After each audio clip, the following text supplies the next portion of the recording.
Oppenheimer was born in New York City in 1904. His family was part of the Ethical Culture Society, which was an offshoot of American Reform Judaism that emphasized humanism and social justice. Sadly, the National Park Service notes in their biography that Oppenheimer later said of his childhood that it did not prepare me for the fact that the world is full of cruel and bitter things. After graduating high school as valedictorian, Oppenheimer studied at Harvard, Cambridge, University of Göttingen, and multiple major European research centers before returning to the States and teaching physics at UC Berkeley and Caltech. A brilliant theoretical physicist, Oppenheimer was known for his thought-provoking lectures and his ability to encourage his students to become deep thinkers. Even before the US formally entered World War II, Berkeley's radiation lab was heavily focused on developing an atomic bomb, with Oppenheimer doing much of the work on neutron calculations. Then, in 1942, shortly after the US formally entered World War II, General Leslie Groves appointed Oppenheimer to work on the top-secret government project to develop the atomic bomb, codenamed the Manhattan Project. Oppenheimer was named the scientific director of the Manhattan Project in 1942 and quickly set to work. Initially, multiple different labs were working on the research, but it soon became apparent that more coordination was needed. Los Alamos, an isolated site in New Mexico, was chosen, and scientists and their families were relocated there. While the military provided security for the site, Los Alamos was never fully militarized, which was essential to many scientists. Had Oppenheimer not insisted that the lab be run as a civilian setting, he likely never would have been able to persuade some of the top scientists, including Enrico Fermi and Isidore Ruby, to participate. The Department of Energy's history of the Manhattan Project notes that the military and US government had initially had concerns about Oppenheimer due to his administrative inexperience, leftist political sympathies, and lack of a Nobel Prize.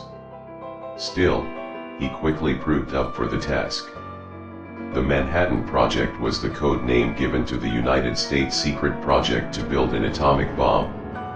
It was known as early as 1939, thanks in part to a letter from Albert Einstein to President FDR, that Nazi scientists were making progress on splitting the atom and harnessing that power.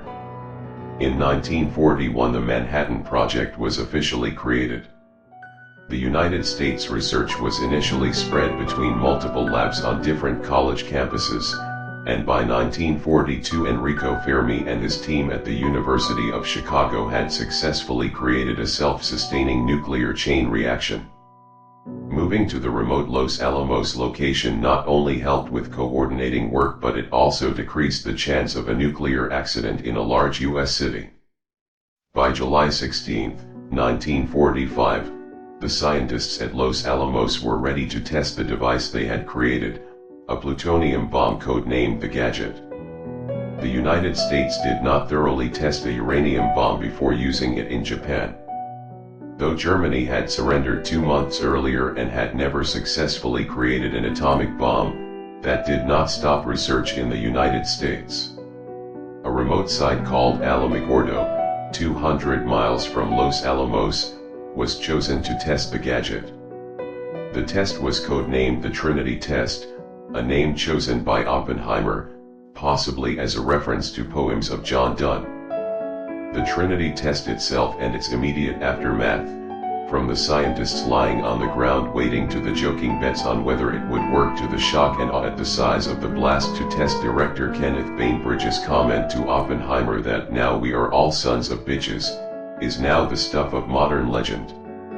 When reflecting on the Trinity Test after the fact, Oppenheimer famously noted how it reminded him of a line from the Hindu text, the Bhagavad Gita, "Now I am become death, the destroyer of worlds."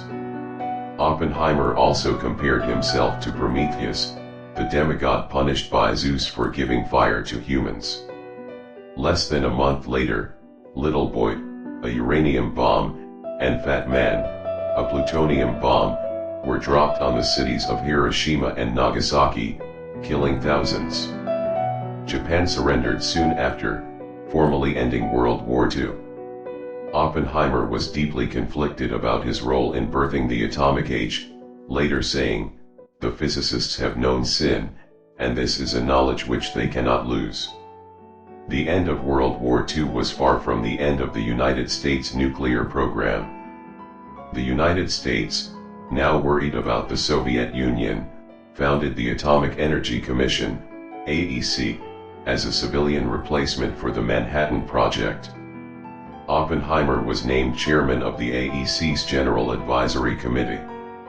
Oppenheimer was vehemently opposed to creating a hydrogen bomb, which he feared would be even more destructive than uranium and plutonium bombs. In 1953, as the Red Scare over communism gripped America, Oppenheimer was stripped of his security clearance and position as chairman of the AEC's General Advisory Committee. He passed away from throat cancer in 1967.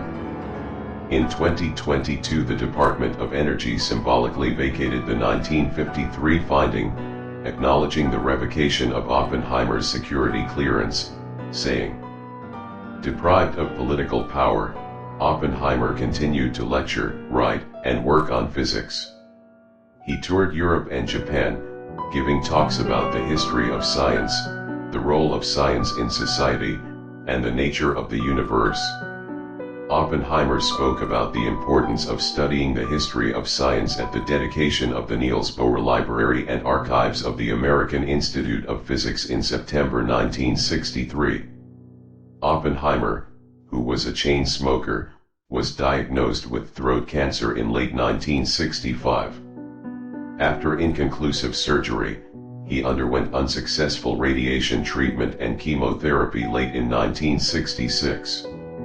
On February 18, 1967, 3 days after falling into a coma, Oppenheimer died at his home in Princeton, New Jersey, aged 62.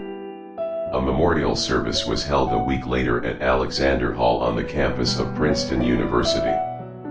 The service was attended by 600 of his scientific, political, and military associates that included Beta, Groves, Kennan, Lilienthal, Ruby, Smith, and Wigner. His brother Frank and the rest of his family were there, as was the historian Arthur M. Schlesinger, Jr., the novelist John O'Hara, and George Balanchine, the director of the New York City Ballet.